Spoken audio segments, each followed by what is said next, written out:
What is it they've sent us? Hope.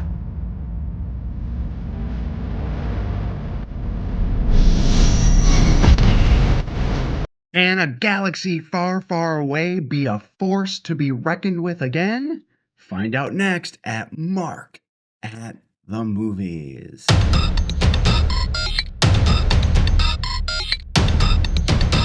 Well, friends, welcome to a very special edition of Mark at the Movies, where we look at my favorite franchise of all time, George Lucas's Star Wars, now Disney's Star Wars.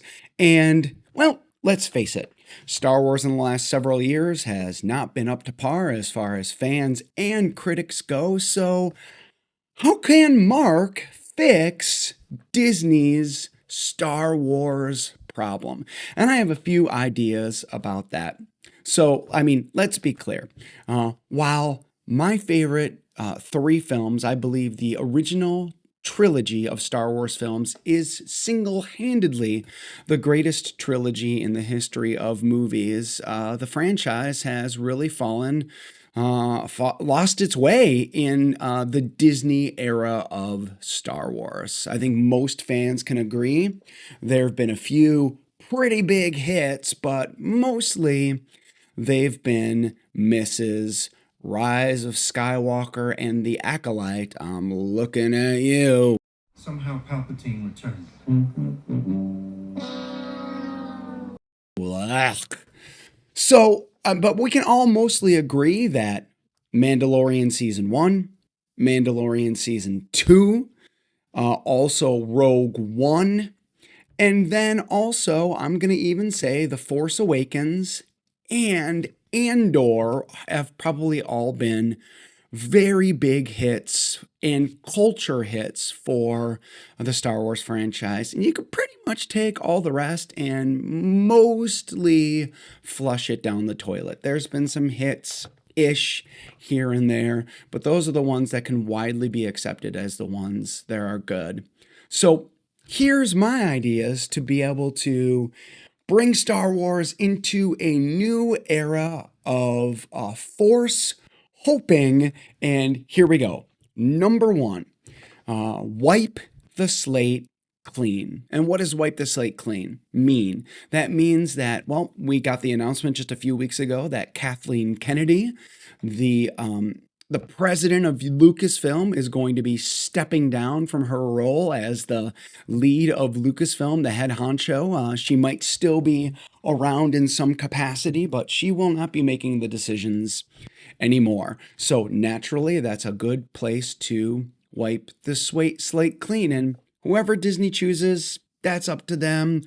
I'm voting for Jon Favreau. I would love to see Jon Favreau be cooking in the Disney Star Wars era with the franchises. I think he'd be a great guy to lead Disney in the next direction with Star Wars. And you wipe the slate clean this way. And when I say wipe the slate clean, what I mean is wipe the slate clean. You got Andor Season 2 coming out in a few weeks. Keep that up and rolling. Anything else that you've announced? I believe they've announced a Young Jedi Adventures coming up. But after that, really the only other thing that is on the horizon is the Mandalorian and Grogu movie coming out in May of 2026, which should make some bucks. Mandalorian and Mandalorian Season 2, some of the most popular Disney Star Wars content that they've put out, period. And you know something else? We know that original content in the Star Wars universe without fan trolling, fan baiting, fan clicking, whatever you want to call it, it works. We know it works.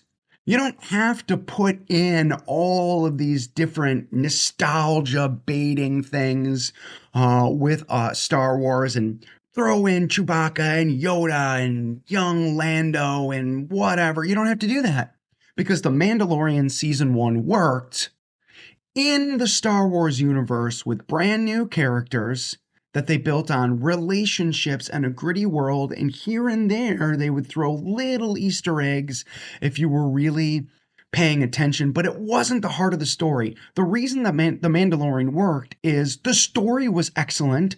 The relationships, you cared about the Mandalorian and Grogu, and you wanted it to work out, and they had a plan from beginning to end, and it was exciting, and it was gritty, and it was Star Wars through and through, and there were hardly any lightsabers. There wasn't any fan baiting or fan clicking or nostalgia baiting or whatever you want. It works. Get back to the basics. This is the way. This is the way. This is the way.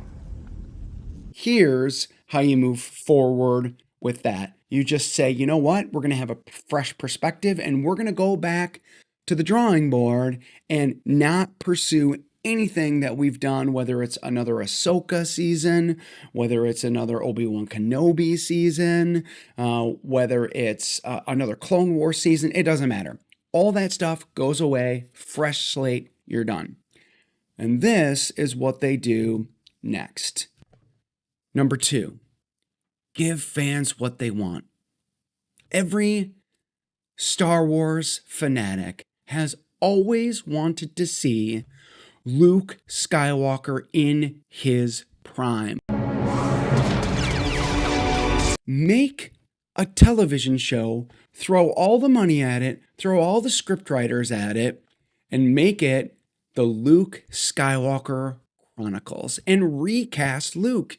I would suggest casting Sebastian Stan in the role. Most fanboys would say that that would be a great casting choice for Luke Skywalker, and make it right after Return of the Jedi, when Luke is first trying to search the galaxy to be able to find recruits for his new Jedi Order. And don't put any of the sequel trilogy in there.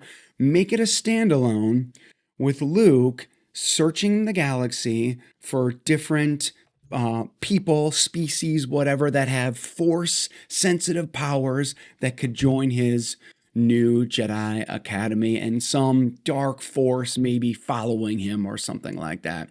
You get a season out of that or 2 and see what happens while they're working on the next direction of films. I think if you can get the scripts right and you can get the tone right, make it like a Game of Thrones, like not gross and dirty and violent, but the content needs to be serious.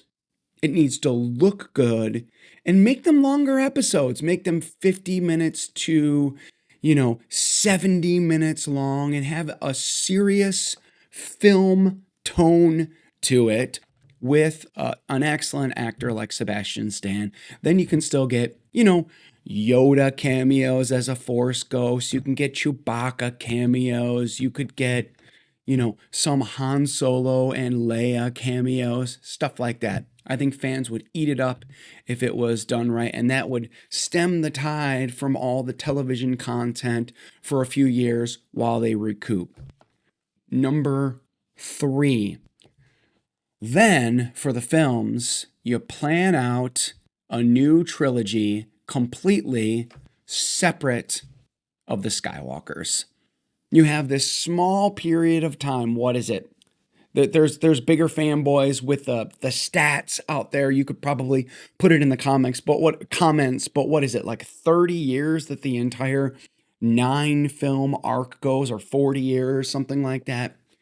Make this new trilogy either way, way far in the future, past The Rise of Skywalker, way past Daisy Ridley's character, and make it with another Jedi starting another order with fighting some forces of evil. Or, I always really loved the Benioff and Weiss idea that they had of going way, way back and starting with the beginning of the Force and how Jedis first became to be, how Sith really first came to be. Have a trilogy like that and make it dark and gritty, and get back to when Star Wars, when the Force was a mystery.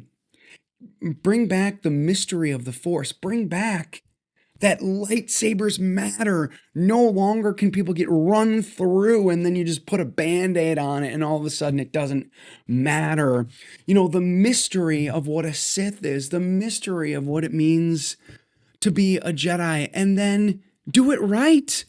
Plan out the whole trilogy in advance from beginning to end, all the beats, so that there is no question of what is going to happen and things change as you go. And when you plan that trilogy outside of the Skywalkers, this is the most important of all of them. Whatever stories you write, whether it's a young Skywalker Chronicles, whether it's a new trilogy, or whatever the content is, plan it, get it right. Don't announce anything until the scripts are locked down. You know, that's what I love about what James Gunn is doing with his new DC universe. They're coming up with an idea, they're writing the scripts, they're locking it down before they even announce what's going on. Then they announce, okay, we're actually doing Superman or Wonder Woman or Green Lantern or whatever it is. They're locking down the scripts and then saying, yep, this is excellent. Let's greenlight this. Instead of, well, I don't know, let's hire a director. And then what do you want to do? Oh, we kind of want to do this. Let's announce it. And then you don't have a script. That's why Kathleen Kennedy got into so much trouble, among other things. But these are my ideas. You'll wipe this slate clean. In the interim of trying to figure out how you want to move forward, you go with a young Luke Skywalker's Chronicle series right after Return of the Jedi and let fans eat that up. Then you plan a new trilogy of movies, the first one to release in 3 or 4 years, and then you get the scripts and the content right that honors the fans, that makes the lore of Star Wars mystical again, that has good driven character pieces that you care about, and honors that whole Star Wars legacy that Lucas first put in, reaching for the stars and the Force and the mystery and the majesty of the Star Wars franchise that was once so great. And I do believe that it can be again. So what are your ideas? What do you think that Disney should do with the Star Wars franchise? Comment below in the section below. Like, subscribe if you like my content. Let's talk about movies together. What would you do with Star Wars? Well, that's all I have for today with Mark at the movies. And may the Force be with you always.